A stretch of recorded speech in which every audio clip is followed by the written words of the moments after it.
Conde de Monte Cristo, do francês Alexandre Dumas, né? Nosso querido Alexandre Dumas, aí, né? Esse livro aqui, ele é um clássico, ele foi escrito lá no século XIX, 1840 e pouco. O Conde de Monte Cristo é um livro tranquilo de se ler, porque é uma história de aventura, uma história de vingança.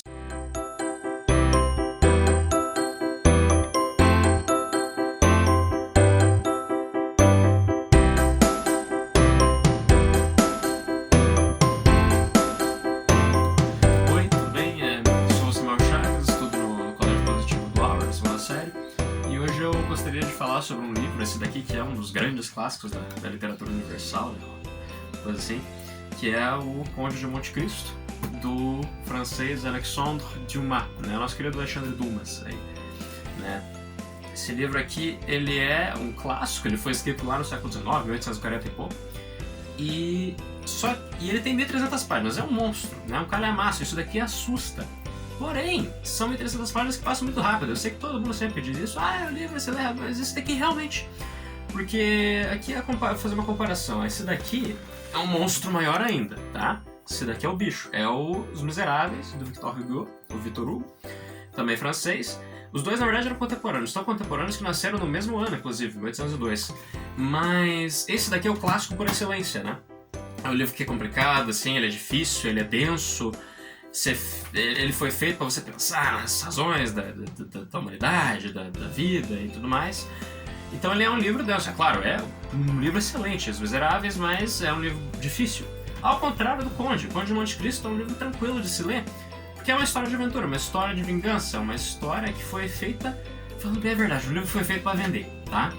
Porque é assim, diferente dos Miseráveis. Os Miseráveis ele foi feito para você pensar, para criticar a sociedade, é um livro cabeça, sabe? É um livro que foi feito assim para você refletir.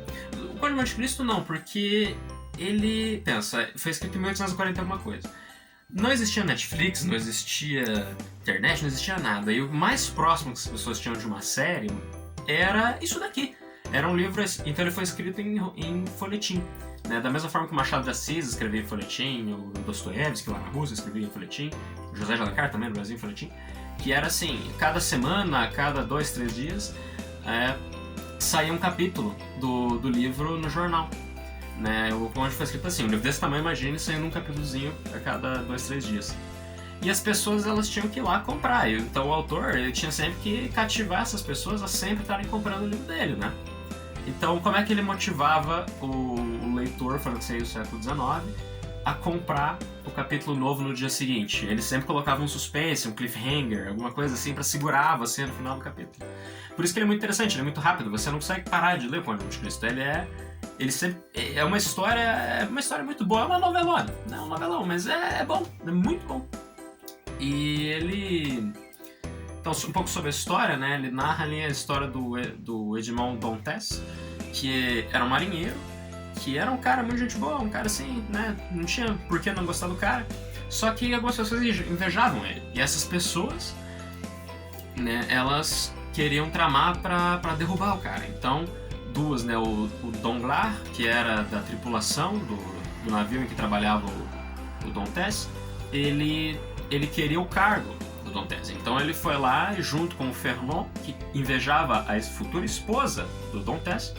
Eles se juntaram para tentar incriminar ele de alguma coisa, não vou falar aqui o que, e mandar ele para cadeia. Eles fizeram todo um plano lá. Ele caiu na mão de um procurador do rei, o senhor do Villefort, e que também tinha motivos para incriminar ele. Todo mundo estava contra o cara. Resumo da ópera, ele foi mandado pra cadeia, ficou lá durante 14 anos. Na cadeia ele conheceu um abade, o Abade Faria, né? E aqui a gente pode fazer outro paralelo com Os Miseráveis, né? Que nas duas histórias o cara vai preso, nas duas histórias ele conhece um homem da igreja e tal, mas vai parando por isso mesmo também. E ele conhece esse abade, que ensina muita coisa pra ele, dá um presente pra ele, também não vou falar o que é. De certa forma, depois ele sai dessa prisão e vai se vingar dos 3 que fizeram mal pra ele e passa as outras 1000 páginas caçando os caras, né? O Conde de Monte Cristo, né, ele é do Dumas, só que, né, o livro que a gente mais lembra do Dumas é esse daqui, né, Os Três Mosqueteiros, que foi adaptado pela Disney e tal, tem toda aquela lá.